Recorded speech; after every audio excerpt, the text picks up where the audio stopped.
అన్న చెప్పాను ఒకసారి.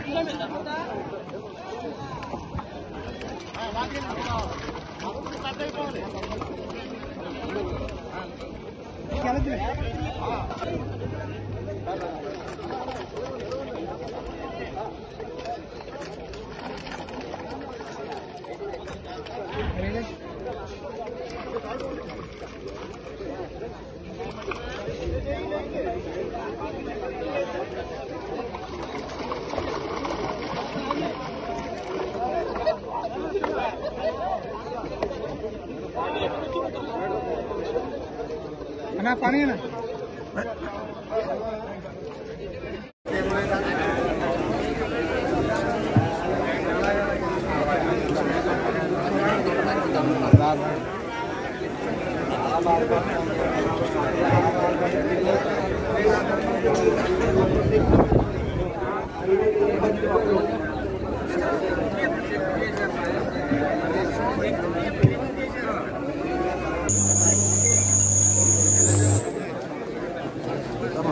అంటే ఎవరు తప్పండి.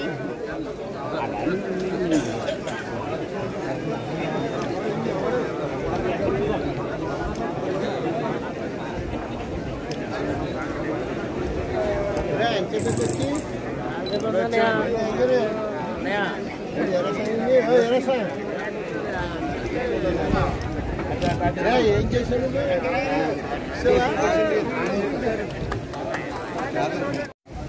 ప్రభుత్వం మత్స్యకార సోదరులను ప్రోత్సహించడం కోసం కార్యాచరణతో ముందుకు వస్తూ ఉంది.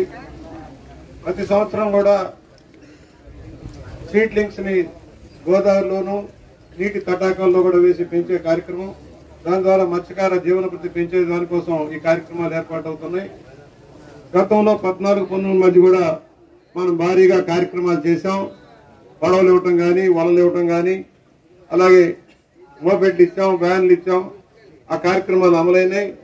ఇవాళ భారతదేశంలో అత్యధికంగా చేపలు పెంచే రాష్ట్రం ఏదైనా ఉంటే ఆంధ్రప్రదేశ్. దేశ ఉత్పత్తిలో 25.64% అంటే 4వ వంతు పైచిలుకు మన ఆంధ్రప్రదేశ్ లోనే చేపల ఉత్పత్తి అవుతా ఉంది. అలాగే 70% రొయ్యల ఎగుమతి ఆంధ్రప్రదేశ్ నుంచి అవుతుంది. 100కి 70% మన రాష్ట్రం నుంచి వెళ్తుంది. చంద్రబాబు గారు కూడా వ్యవసాయంతో పాటు ఐటీ తోటి పాటు సమానంగా మత్స్య సంపద పెంచేదానికి ప్రాముఖ్యత ఇస్తా ఉన్నారు. దీనివల్ల రాష్ట్రానికి జీడిపి పెరుగుతూ ఉంది, ఆదాయం పెరుగుతూ ఉంది, అదే రాష్ట్ర సంపద పెరుగుతూ ఉంది. మీ జీవితాల్లో కూడా వెలుగులు నింపాలన్న నిర్ణయంతో కార్యక్రమాలు తీసుకుంటూ ఉన్నాం. పేదరికం ఉంది. మత్స్య కార్మికులు కష్టాల్లో తుఫానుల్లో కూడా వేటాడి జీవనోపాధి సాగిస్తా ఉన్నారు. అయితే వాల్యూ యాడెడ్ లేదు. మనం ఏదో రా మెటీరియల్ లాగా చేపలు రైలు తీసుకెళ్లి రోడ్డు మీద అమ్ముతున్నాం కానీ వాల్యూ యాడెడ్ లేదు. ఇవాళ రాష్ట్ర ప్రభుత్వం కూడా రొయ్యలు కూడా కౌంట్ నిర్ణయించింది. మనకు కూడా గోదావరి కృష్ణాలో కూడా వేట నిషిద్ధం ఉంది. ఆ సమయంలో 2 నెలలు మనం వేటాడం, అప్పుడు కుటుంబాలు గడవాల్సిన అవసరం ఉంటుంది. అది కూడా నేను చంద్రబాబు గారి దృష్టికి తీసుకువెళ్ళాను. గోదావరి కృష్ణా పరివాహక ప్రాంతాల్లో నది మీద ఆధారపడి వేట నిషేధించాలి, వీళ్ళకు కూడా 20,000 ఇచ్చే కార్యక్రమం అమలు చేయాలని రిక్వెస్ట్ చేశాం. దాన్ని కూడా ఎగ్జామ్ చేద్దామని చెప్పారు. ఆర్థిక భారాలనే అయినా కూడా ఎగ్జామ్ చేద్దామన్నారు. దాన్ని కూడా వర్కౌట్ చేద్దాం. ఇవాళ ఏదైనా మనకి సమస్య ఉంది. ఇక్కడ కదిలించు కదా బాబు, కొద్దిసేపు కదిలించు. దృష్టి కూడా తెస్తున్నాం. గోదావరి ధవళేశ్వరం అనుకుంటే పొలసేపు గుర్తుకొస్తామా? ఎక్కడెక్కడ ఢిల్లీ నుంచి హైదరాబాద్ కూడా విమానాల్లో వచ్చి చేప తినిపోతారు. ఇక్కడ చేప తక్కువ, ఏదో గోదావరి వరద వచ్చినప్పుడే వస్తుంది. ఇవాళ దాంట్లో కూడా కల్తీ వస్తూ ఉంది. ఎక్కడ ఒరిస్సా నుంచి తెచ్చి పులస నమ్మే పరిస్థితి వస్తూ ఉంది. పులస మంచి రుచికరమైన చేప, మీరు కూడా తిన్నారో లేదు నాకు తెలీదు. చాలా రుచికరమైన చేప, ధర కూడా ఎక్కువగా ఉంటుంది. ఒకటి తమ్ముళ్ళు, మీకు గతంలో చంద్రబాబు గారే వాహనాలు ఇప్పించారు, మోపెడ్లు ఇచ్చారు, నెట్లు ఇచ్చారు, పడవలు ఇచ్చారు. మొన్న తుఫాన్ అన్నాం, తుఫాన్ వస్తే తుఫాన్లో నష్టం జరగల, కానీ పని లేకుండా ఉందని మీ అందరికీ కూడా తినుబండారాలు ఇప్పించారు కలెక్టర్ గారు, మర్చిపోకండి. తినుబండారాలు క్యాంపులోకి వచ్చిన వాళ్ళకి డబ్బు ఇచ్చారు, 3,000 రూపాయల చొప్పున. అలాగా మత్స్యకారులు ఆదుకునే కార్యక్రమం అమలు చేస్తా ఉన్నారు. పెన్షన్లు కూడా ఉన్నాయి. పెన్షన్లు కూడా 1,800 మంది దాకా పెన్షన్లు ఉన్నాయి మత్స్య కార్మికులు. ఒకటి, మీరు కోఆపరేటివ్ సెక్టర్ లో ఉన్న రిజిస్ట్రేషన్ కావాలి. మీ పడవలు కానీ మీరు కానీ రిజిస్ట్రేషన్ లేకపోతే ఏదైనా ప్రమాదం జరిగినప్పుడు నష్టం మీకు అందట్లా నష్టపరి 5 లక్షల రూపాయల దాకా నష్టపరిహారం ఉంది. ఏదైనా గుర్తింపు ఉండాలి.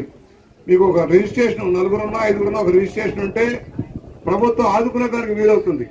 ఏదైనా తుఫాన్లు వచ్చి పని లేకుండా పోయినప్పుడు సాయం చేయాలన్నా కూడా మనం రిజిస్టర్ చేసిన వాళ్ళు లేక కొంతమంది సాయం అందులో కానీ తప్పనిసరిగా రిజిస్ట్రేషన్ ఉండేలాగా చూడండి. ప్రభుత్వం కూడా చెరువులు మీకు ఏముంది కేవలం ఎకరానికి 400 రూపాయల కౌలుతోటే మీకు ఏమన్నారు. మీడియం ఇరిగేషన్ ట్యాంక్స్ అన్ని మీకే అప్పచెప్పమన్నారు. ఆ విధంగా సహాయం దొరుకుతుంది. ఎస్సీలు కానీ ఎస్టీలు కానీ బీసీలు కానీ ఉంటా ఉన్నారు. దాంట్లో ఎక్కువ భాగం ఫిషర్మెన్కి ఇవ్వమనేది మన రిక్వెస్ట్ గా కూడా మనం కొనసాగుతుంది. రాష్ట్రంలో భారీ ఎత్తున ప్రాజెక్టులు ఉన్నాయి. నాగార్జున సాగర్ ఉంది, శ్రీశైలం ఉంది, పులిచింతలు ఉంది, రిజర్వాయర్లు ఉన్నాయి. ఇది పోలవరం కూడా భారీ ఎత్తున ప్రాజెక్టు పూర్తవుతుంది. ప్రాజెక్టు పూర్తయినప్పుడు ఎక్కువ సీడ్ పెంచేదానికి అవకాశం ఉంటుంది పోలవరం ప్రాజెక్టులో. అప్పుడు ఇంకా ఎక్కువ ఉత్పత్తి కిందకు రావడానికి అవకాశం ఉంటుంది. రెండోది మన సమస్య ఉంది. ఇక్కడ ఎక్కువ మంది వేటాడే వాళ్ళు మన దగ్గర ఉన్నారు.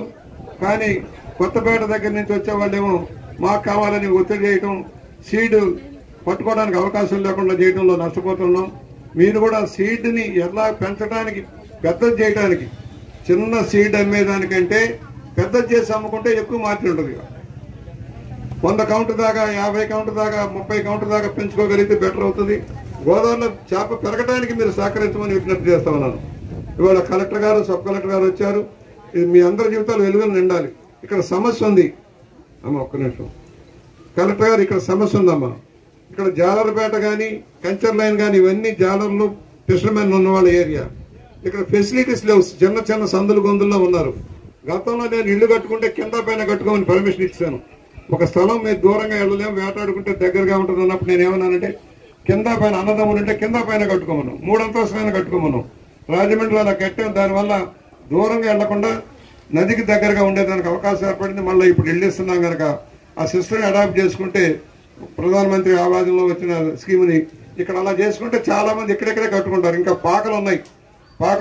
అగ్ని ప్రమాదాలు జరుగుతుంది. దాన్ని కూడా మీరు దృష్టిలో పెట్టుకుని గతంలో ఎలా ఇచ్చో అలా ఇవ్వగలిగితే చాలా మేలు అవుతుంది. రెండోది ఇక్కడ మెయిన్ రోడ్డు తప్పితే ఆల్టర్నేటివ్ రోడ్డు లేదమ్మా. గట్టు అక్కడ దాకా చేశాము. అంతకుముందు పుష్పాలకి సరస్వతి గారి దగ్గర నుంచి ఇక్కడ సాయిబాబా గుడి దాకా రోడ్డు వేసాం. ప్రతి ఇయర్ కూడా మనం ఈ ప్రోగ్రామ్ చేసుకుంటాం వరల్డ్ ఫిషరీస్ డే రోజు. సో మీ అందరికీ ఇది మనం చేసుకుంటూ ఉంటాము. ఇందులో కొన్ని ఇంపార్టెంట్ పాయింట్స్ ఇప్పుడు మీకు ఎమ్మెల్యే గారు చెప్పారు.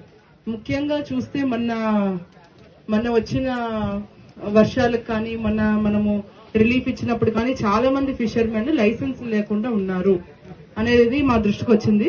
సో ఇంకా మన జిల్లా మొత్తం చూసుకుంటే సుమారుగా ఒక 3,500 నుంచి 4,000 మంది ఫిషర్మెన్ జీవనోపాధి ఉన్న వాళ్ళందరూ కూడా రకరకాల కారణాల వల్ల లైసెన్స్ లేదు. సో మొన్న రిలీఫ్ కి సంబంధించిన అన్ని డిస్ట్రిబ్యూట్ చేస్తున్నప్పుడు కూడా ఈ సమస్య వచ్చింది. లైసెన్స్ ఉన్న వాళ్ళు కొంతమంది ఉన్నారు, లైసెన్స్ లేని వాళ్ళు చాలా మంది ఉన్నారు. అందరూ కూడా మన ఫిషరీస్ మీదే ఉన్నారు.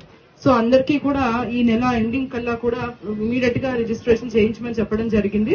ఫిషరీస్ డిపార్ట్మెంట్, రెవెన్యూ డిపార్ట్మెంట్ కలిసి కోఆర్డినేట్ చేసుకుని ఎండ్ ఆఫ్ దిస్ మంత్ కల్లా కూడా ఎక్కడెక్కడైతే లైసెన్స్లకి ఇంకా అప్లై చేసుకోవాలో అందరినీ అప్లై చేసుకోమని చెప్పడం జరిగింది.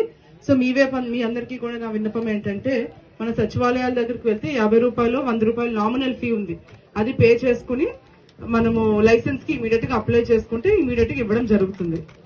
ఆన్లైన్ పోర్టల్ అంతా కూడా ఫిషరీస్ అసిస్టెంట్ వీళ్ళందరూ చేస్తారు సచివాలయం ద్వారా. సో ఈ లైసెన్సెస్ ఉంటే మనకి ఫ్యూచర్ లో గ్రూప్ ఇన్సూరెన్స్ స్కీమ్ కానీ లేదంటే ఇతర any other scheme, central government schemes కానీ ఎనీ అదర్ స్కీమ్స్ కి మనకి అసలు ఎటువంటి పరిస్థితుల్లోని ఫ్యూచర్ లో ఇబ్బంది ఉండదు.